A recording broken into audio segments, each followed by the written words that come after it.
ہمارا موضوع یہ ہے کہ نبی صلی اللہ علیہ وسلم کی میلاد بنائی جاتی ہے۔ نبی صلی اللہ علیہ وسلم کی جب میلاد بناتے ہیں تو نبی صلی اللہ علیہ وسلم کی بہت تعریفیں کرتے ہیں۔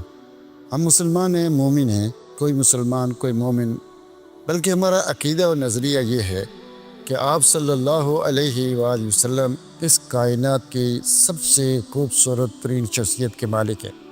آپ کا چہرہ اس کائنات میں سب سے زیادہ خوبصورت ہے۔ آپ سے زیادہ خوبصورت چہرے والا کوئی شاید انسان نہیں پیدا ہوا۔ آپ کے ہاتھ سب سے زیادہ خوبصورت، آپ کے بال سب سے خوبصورت، آپ کے جسم بہت خوبصورت، اس میں کوئی شک و شبہ نہیں ہے۔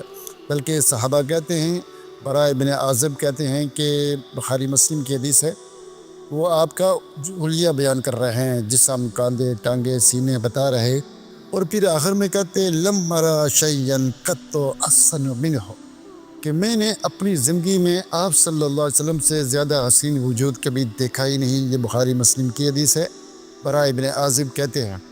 اور اسی طرح بے شمار حدیثیں اور بھی ہیں۔ علی رضی اللہ تعالیٰ عنہ کہتے ہیں، وہ بھی آپ کے چہرے کا مختلف وہ بیان کر رہے ہیں، آپ ایسے تھے۔ پھر آخر میں جملہ بولا وَلَمْ أَرَى قَبْلَهُ وَلَا بَعْدَهُ مِثْلَهُ، میں نے اپنی زندگی میں نہ کبھی اس سے پہلے نہ بعد میں آپ صلی اللہ علیہ وسلم جیسا انسان نہیں دیکھا، آپ سے زیادہ خوبصورت انسان نہیں دیکھا۔ اور جابر رضی اللہ تعالیٰ عنہ کہتے ہیں کہ ایک دن میں اپنے گھر سے باہر نکلا تو آسمان سے چاند جو نا چمک دمک رہا تھا، تو اس کے حسن نے مجھے بڑا عجیب سا دلکش خوبصورت منظر بنایا۔ پھر بے اختیار قدم مسجد نبی کی طرف بڑھے، وہاں پہنچا تو اللہ کے رسول مسجد نبی میں لیٹے ہوئے تھے، سو رہے تھے۔ میں نے آپ صلی اللہ علیہ وسلم کے چہرے کو دیکھا، وَجَعَلْتُ أَنْظُرُ إِلَيْهِ وَإِلَى الْقَمَرِ، کبھی آپ کے چہرے کو دیکھوں، کبھی چاند کو دیکھوں، چاند کو دیکھوں، بار بار دیکھوں۔ پھر کہتے ہیں وَاللَّهِ لَهُوَ عِنْدِي أَجْمَلُ مِنَ الْقَمَرِ، تو مجھے ایسے لگتا کہ یہ چہرہ تو چاند کے مقابلے میں بہت خوبصورت ہے۔ چاند کو بھی یہ حسن ملا ہے تو آپ کے چہرے سے ملا ہے۔ تو آپ صلی اللہ علیہ وسلم اس کائنات کے سب سے خوبصورت انسان تھے، اس میں کوئی شک و شبہ نہیں۔ حسن رضی اللہ تعالیٰ عنہ کہتے ہیں وَأَحْسَنُ مِنْكَ لَمْ تَرَ قَطُّ عَيْنِي، کہ تجھ سے زیادہ حسین وجود کسی آنکھ نے دیکھا ہی نہیں۔ وَأَجْمَلُ مِنْكَ لَمْ تَلِدِ النِّسَاء، تجھ سے زیادہ حسین بچہ کسی ماں نے جنا ہی نہیں۔ تو آپ صلی اللہ علیہ وسلم اس کائنات میں سب سے زیادہ خوبصورت انسان تھے۔ بلکہ شاعر نے کہا تھا کہ مَضَتِ الدُّهُورُ وَمَا أَتَيْنَا بِمِثْلِهِ وَلَقَدْ أَتَىٰ فَعَجَّزْنَا عَنْ نُظَرَائِهِ، کہ زمانے بیت گئے، صدیاں گزر گئیں، آپ صلی اللہ علیہ وسلم جیسا انسان کبھی پیدا نہیں ہوا، اور جب آپ پیدا ہو گئے تو ماؤں نے کہا اب اس جیسا جنا جا سکتا ہی نہیں۔ بلکہ شاعر کہتا ہے اس نے یوسف دم عیسیٰ ید بیزاداری آنچے خوباں ہمت داران تو تنا داری، پہلے انبیاء رسولوں کو جو اللہ نے الگ الگ فضیلتیں دے دیتی، خوبیاں دے دیتی، اللہ نے وہ ساری خوبیاں اکیلے محمد صلی اللہ علیہ وسلم کے اندر جمع کر دی ہیں۔ اور اس لیے اس بات میں تو کوئی شک و شبہ نہیں کہ فضلت علی الانبیاء، اللہ کے رسول اب ست سارے انبیاء پر افضل تھے۔ انا سید ولد آدم، آدم کی اولاد کے سردار ہیں، افضل ہے، خوبصورت ہے، صاحب جمال ہیں، کمال ہیں۔ کوئی مومن کوئی مسلمان اس کے بارے میں اپنے دل میں شک و شبہ نہیں پاتا۔ لیکن سوال یہ پیدا ہوتا ہے کہ آپ صاحب جمال تھے، کمال تھے، صاحب جو تھے، صاحب سخا تھے، صاحب وفا تھے، ان سب کے ہوتے ہوئے تھے ابن عبداللہ ہی۔ وہ کیا چیز تھی جس نے ابن عبداللہ کو محمد رسول اللہ بنایا تھا؟ کبھی ہم نے اس پر غور کیا ہے، سوچا ہے کہ ابن عبداللہ کے اوصاف ہم بیان کرتے ہیں کہ آپ کی داڑھی خوبصورت، آپ کی ناک خوبصورت، آپ کی آنکھیں خوبصورت، آپ کے ہاتھ، سب کچھ خوبصورت مانا، لیکن ان سب چیزوں نے آپ کو ابن عبداللہ سے اونچا نہیں کیا۔ وہ کیا چیز تھی جس چیز نے ابن عبداللہ کو ساری کائنات کا امام بنا دیا؟ کبھی ہم نے غور کیا ہے؟ وہ چیز تھی وحی۔ وہ کیا تھا؟ اسلام، وہ توحید تھی، وہ عقیدہ تھا، وہ جو آسمان، چونکہ رسول بننا یہ بہت بڑی فضیلت ہے۔ کوئی رسول بن گیا یہ اتنی بڑی فضیلت ہے کہ آپ تصور نہیں کر سکتے، تصور۔ اور پھر رسولوں کا سردار کوئی بنا دیا جائے، اس سے بڑی کوئی فضیلت ہے؟ یہ سب سے بڑی فضیلت ہے۔ ہم آج کل کے محفلوں میں، مجلسوں میں ہم ان اوصاف کا تذکرہ کرتے ہیں جو بشریت کی حیثیت سے آپ رکھتے تھے، لیکن ان اوصاف کا تذکرہ نہیں کرتے جو وحی کی حیثیت سے آپ رکھتے تھے۔ کیوں؟ اس کی وجہ کیا ہے؟ وجہ یہ ہے کہ اگر ہم ان اوصاف کا تذکرہ کریں وحی کے اوصاف کا، تو ہمیں سب سے پہلے توحید کا تذکرہ کرنا پڑے گا، سنت کا تذکرہ پڑھنا پڑے گا، بدعات کو چھوڑنا پڑے گا، شرک کو چھوڑنا پڑے گا، ان قبروں کو گرانا پڑے گا جن کو ہم دھوتے ہیں، غسل دیتے ہیں، بڑا اونچا کرتے ہیں، ان پر بلڈوزر چلانا پڑے گا، لات و منات و عزا کی خدائی کا انکار کرنا پڑے گا، اکیلے رب کو پوجا کرنا پڑے گا، اور یہ ہم کرنے کے تیار نہیں ہیں۔ اور مردہ پرستی نے ہمارے جسم کے اندر خون کو منجمد کر کے رکھ دیا ہے۔ انقلابوں کے ہم خوگر نہیں رہے کہ ہم دنیا میں ایک توحید کا انقلاب لے کر آئے۔ اس لیے میرے بھائیوں، میرے دوستو، ہم تذکرے کرتے ہیں نبی صلی اللہ علیہ وسلم کے بالوں کا، آنکھوں کا، حسین تھے، بہت تھے۔ مجھے بتاؤ، کیا جو بیت المقدس میں اللہ رب العزت نے 1,24,000 انبیاء کا امام بنایا تھا، آپ کو اس لیے بنایا تھا کہ آپ خوبصورت بہت تھے، آپ حسین بہت تھے اس لیے بنایا تھا؟ کیا معراج کا سفر اس لیے ہوا تھا کہ آپ حسین بہت تھے؟ بلکہ اس لیے ہوا تھا کہ آج کے آپ کے اوپر وہ وحی آئی ہے، سبحان الذی اسریٰ بعبدہ لیلا من المسجد الحرام الی المسجد الاقصی الذی بارکنا حولہ لنریہ من آیاتنا۔ اس وحی نے آپ کو کائنات کا سب سے افضل ترین انسان بنا دیا۔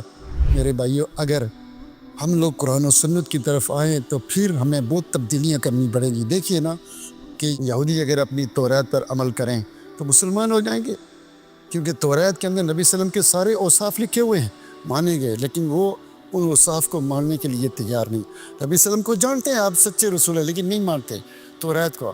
اس طرح وہ پیشن گوئیاں جو نبی صلی اللہ علیہ وسلم کے بارے میں انجیل میں موجود ہیں، رحمت اللہ کیروانی نے اظہار الحق کتاب کے اندر وہ ساری 22 کے تیز جمع کی ہیں، وہ ساری پیشن گوئی نبی صلی اللہ علیہ وسلم کے بارے میں کہ آخری رسول آئے گا، اس پر ایمان لانا۔ اگر وہ مان لیں تو وہ سارے مسلمان ہونا پڑے گا۔ ہندو کی کتابوں میں وہ جو کل کے تیر اتار جو آئے گا وہ نبی صلی اللہ علیہ وسلم ہے، یہ مسلمان ہو جائیں گے سارے۔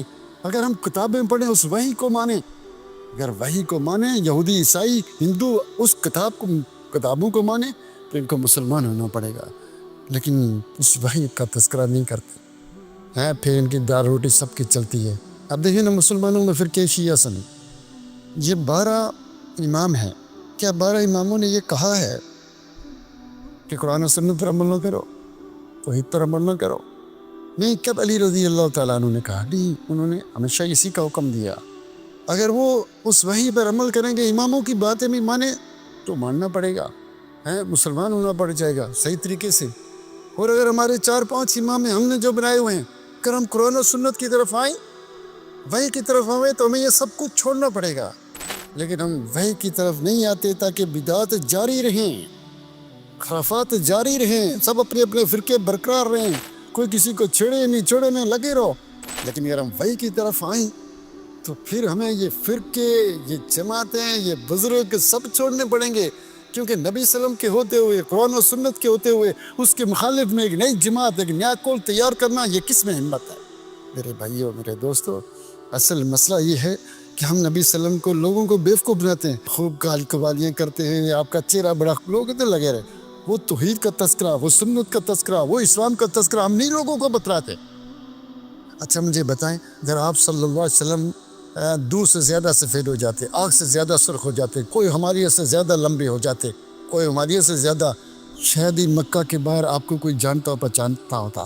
ساری کائنات کے لوگوں نے، مسلمانوں نے خاص کر کے آپ کو اپنے دل کی دھڑکن بنایا ہے، کیا اس وجہ سے بنایا ہے کہ آپ بہت خوبصورت تھے؟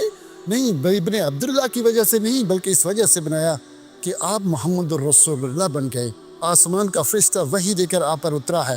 اور محمد رسول اللہ کا معنی یہ ہے، وما آتاکم الرسول فخذوہ وما نہاکم عنہ فانتہوا، جو تمہیں اللہ کا رسول دے لے لو، جسے منع کرے رک جاؤ، اطیعوا اللہ و اطیعوا رسول کرو، اسلام کو ساری کائنات پہ غالب کر دو۔ یہ وہ معنی تھا۔ ہم نے یہ سارا چھوڑ کر، آپ کی ناک بہت خوبصورت تھی، آپ کی پیٹ بہت خوبصورت تھی، آپ چلتے بہت خوبصورت تھے، آپ یہ تھے، آپ وہ تھے۔ ارے بھائی، اس میں کون انکار کرتا ہے؟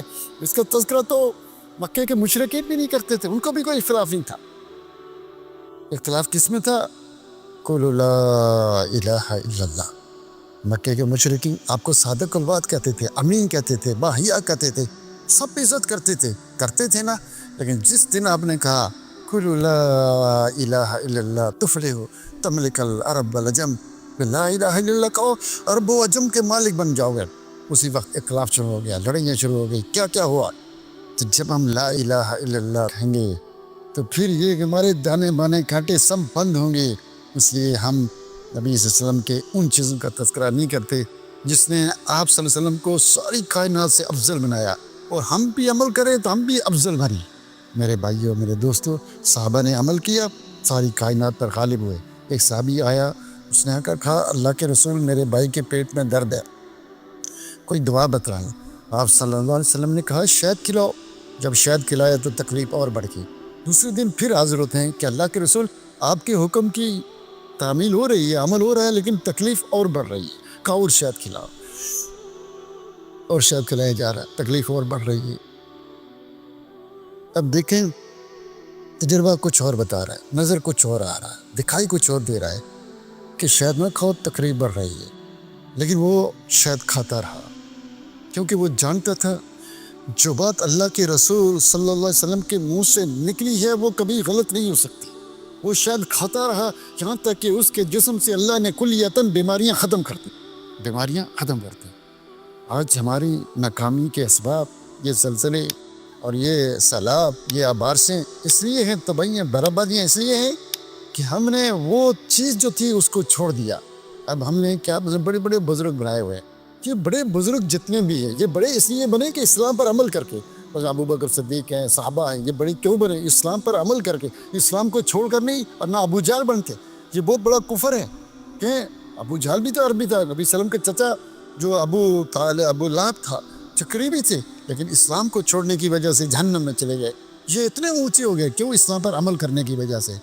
اگر ہمارے یہ 12 امام ہوں, 4 امام ہوں, صحابہ ہوں, تابعین ہیں, انہوں نے کبھی نہیں کہا قرآن و سنت کو چھوڑ کر ہمارے پیچھے چلو. ان میں سے کسی نے نہیں کہا. ہم نے صرف ان کو سامنے رکھ کے پیچھے اپنی مستیاں کرتے, کسی بڑے امام کو کسی کے پیچھے آگے کھڑا کر کے نا پیچھے اپنی بھی دو نمبریاں کرتے چلتے ہیں. سچ یہ ہے کہ یہ بڑے لوگ بڑے بنے ہیں اسلام پر عمل کر کے. اسلام جو چھوڑ دیں تو اللہ نبیوں کو کہا لو اشرکوا لحبط عنہم ما کانوا یعملون. نبیوں کو بھی اللہ تعالیٰ کیا کرتا, ان کے اعمال برباد کر دیتا. نبیوں کی بھی بڑے بنے, صحابہ بڑے بنے, جو جتنا بنتا ہے وہ اسلام پر عمل کرنے کی وجہ سے, اسلام کو چھوڑنے کی وجہ سے نہیں. اس لیے میرے بھائیوں, آج عید میلاد النبی بدعت پر ایک عمل کرنا جو کسی طریقے سے ثابت ہی نہیں ہے. پھر اس میں نبی صلی اللہ علیہ وسلم کی کیا کیا تصویریں بنانی, کیا کیا کرنا, کیا کیا کہ آپ یہ تھے, لیکن اس میں کبھی توحید کا تذکرہ نہیں ہوگا, سنت کا تذکرہ نہیں ہوگا. یہ ایک چال ہے لوگوں کو اسلام سے دور کرنے کی. اللہ تعالیٰ سے دعا ہے کہ اللہ تعالیٰ ہمیں اسلام پر چلنے کی توفیق دے, اس وحی کو عام کرنے کی توفیق دے جس وحی نے نبی صلی اللہ علیہ وسلم کو سارے نبیوں کا سردار بنایا تھا, سارے نبیوں کا سردار بنایا تھا. اللہ تعالیٰ اس امت مسلمہ کو اسلام پر آنے کی توفیق دے, آمین یا رب العالمین.